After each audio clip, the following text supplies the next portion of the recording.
Break के बाद एक बार फिर से आपका स्वागत है। ये लेते हैं अगली खबर।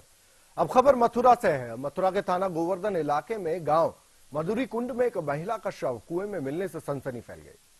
मृतक महिला हीरा देवी करीब 5 दिनों से घर से लापता थी, जिसके बच्चा न होने की वजह से पति ने हत्या कर दी और शव को कुएं में फेंक दिया। पुलिस की गिरफ्त में आरोपी पति बिरजो को गिरफ्तार कर लिया है। पुलिस ने जब आरोपी पति से पूछताछ की तो उसने कबूल किया कि उसने अपनी पत्नी का गला घोंटकर हत्या कर दी। पुलिस ने आरोपी की निशानदेही पर गांव के पास बने एक कुएं में से महिला का शव भी बरामद कर लिया और शव को पंचनामा भर पोस्टमार्टम के लिए भिजवा दिया।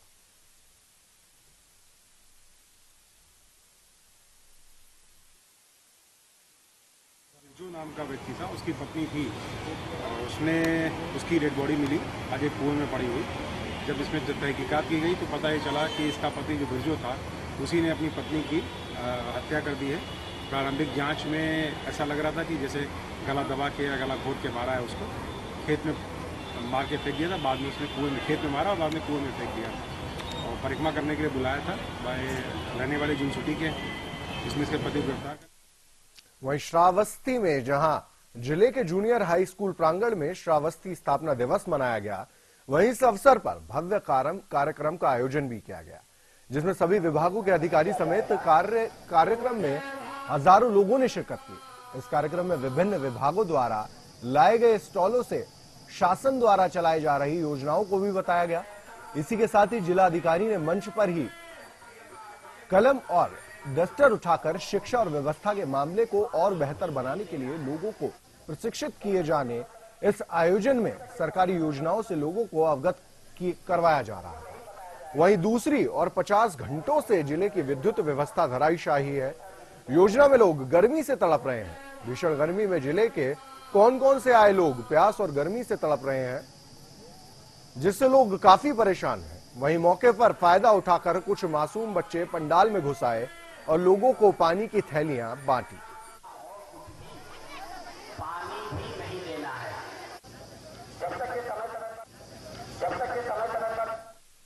वहीं मोदी सरकार की खाद्य प्रसंस्करण राज्य मंत्री और बीजेपी नेता साध्वी निरंजन ज्योति का कहना है कि बीजेपी पहली ऐसी पार्टी है जो चुनाव को ध्यान में रखे बिना काम कर रही है। सरकार ऐसा कोई काम नहीं कर रही जिससे उसे तत्कालीन लाभ हो। हाथरस में एक कार्यक्रम में पहुंची साध्वी निरंजन ज्योति ने बीजेपी की तारीफ के खूब पुल बांधे। निरंजन ज्योति ने यह भी कहा कि उनका प्रधानमंत्री का मानना है कि घाव अंदर से नहीं भरते तब तक उस पर पाउडर डालने से कुछ नहीं होता। हालांकि इस दौरान साध्वी जी कांग्रेस पर तीखे प्रहार करना भी नहीं भूली। पहली सरकार है जो बिना चुनाव को ध्यान में रखते हुए काम कर रही है। यदि चुनाव को ध्यान में रखते हुए करना होता ना तो कांग्रेस की तरह जो आते आते 2009 में उन्होंने किसानों का कर्जा माफ नहीं किया था, उन लोगों का माफ किया था जो लोन लेने के आदी थे, जो लोन का ब्याज भरते थे, उनका नहीं किया था। हम लोग कोई ऐसा काम नहीं कर रहे हैं कि तत्कालिक लाभ हो। हमारा माननीय प्रधानमंत्री जी का मानना है कि जब तक अंदर से घाव नहीं खत्म होगा, ऊपर पाउडर डालने से ठीक नहीं। वहीं हापुड़ के थाना धोलाना में क्रिकेट खेलते वक्त मामूली सी कहासुनी में फायरिंग और पथराव और उसके बाद आगजनी हो गई। 2 घंटे तक चली इस फायरिंग में आधा दर्जन से ज्यादा लोग घायल हो गए। मामला यही नहीं रुका, दबंगों ने मौके पर पहुंची पुलिस पर भी पथराव शुरू कर दिया, जिसमें पुलिस को अपनी जान बचाकर वहां से भागना पड़ा। पथराव की सूचना पर आला अधिकारियों ने भारी बल और पीएससी को मौके पर भेजकर मामले को शांत कराया और घायलों को नजदीकी अस्पताल में भर्ती करवाया गया। दरअसल धोलाना थाना क्षेत्र में गांव नरेना में जहां पर 3 दिन तक पहले क्रिकेट खेलते वक्त मामूली कहासुनी हो गई। हालांकि उस वक्त मामले को शांत करा लिया गया, लेकिन बाद में वो कहासुनी इतनी बढ़ गई कि उसने एक भयंकर रूप ले लिया, जिसके चलते दोनों पक्षों की तरफ से जमकर फायरिंग और पथराव भी होने लगा। यहाँ पे मैच के ऊपर ही विवाद हुआ था, वहीं से ही मार पिटाई हुई थी, वहीं से ही बढ़ता चला गया। फिर आज क्या हुआ था? आज गाली दी उन्होंने, गाली के बावजूद फिर उन्होंने छत पे चढ़ के फायर चालू कर दी। फायरिंग पता है फायरिंग काफी राउंड, कितने राउंड फायरिंग हुई होगी? लगभग 2 घंटे 2 घंटे फायरिंग हुई। हाँ, पुलिस के सामने। इस खबर पर और जानकारी के लिए मेरे सहयोगी मोहम्मद ताहिर मेरे साथ जुड़ेंगे। ताहिर, आपसे जानना चाहेंगे आखिर वजह क्या बन गई जो छोटी सी बात इतनी बढ़ गई कि कई राउंड फायरिंग तक हुई? जी आपको बताना चाहूंगा, दौलाना थाना क्षेत्र के नरैना का ये मामला है और लगभग 3 दिन से जो है क्रिकेट को लेकर जो है मामूली विवाद हुआ था बच्चों का, जिसको लेकर 3 दिन से लगातार आपस में बातचीत और विवाद को सुलझाने का मामला चल रहा था। और जो बीती रात ये विवाद इतना बढ़ा कि आपस में जबरदस्त जो है फायरिंग हुई है और तकरीबन 4 लोग इसमें गंभीर घायल हुए हैं, जिनको नजदीकी अस्पताल में भर्ती किया गया। जी ताहिर, अगर बात करें तो क्या गिरफ्तारी हुई है इस पूरे मामले में? आपको बताना चाहूंगा, पुलिस ने जो आरोपी हैं, आरोपियों में से 2 लोगों की धरपकड़ की है। इसके अलावा जो दूसरा पक्ष है, जो जाटव समाज का जो है पक्ष है, वो अभी तक लोग जो है फरार हैं, अपने घरों में से ताले लगाकर फरार है। जी चलिए ताहिर, आपका बहुत बहुत शुक्रिया हमारे साथ जुड़ने के लिए और जानकारी देने के लिए।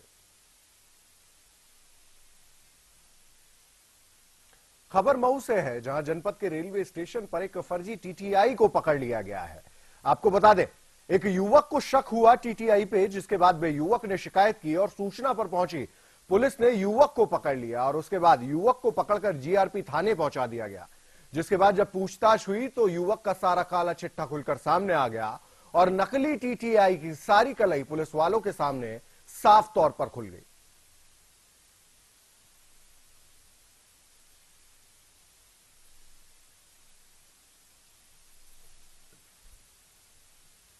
वहीं पीलीभीत के गांव नवादिया में एक बच्ची जिंदगी और मौत की लड़ाई लड़ रही है, लेकिन घर वाले उसे अस्पताल भेजने से कतरा रहे हैं।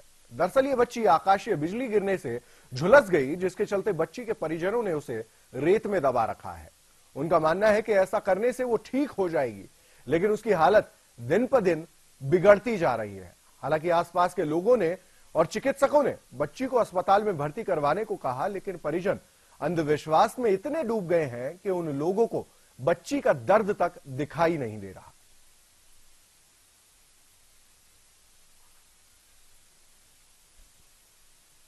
जी हां, पूरा मामला कुछ ऐसे सामने आया है अंधविश्वास के। अब यही देखना होगा कि वो लोग उस बच्ची को अस्पताल कब ले जाते हैं, कहीं ऐसा ना हो कि देरी हो जाए। आइए अब खबर अगली लेते हैं।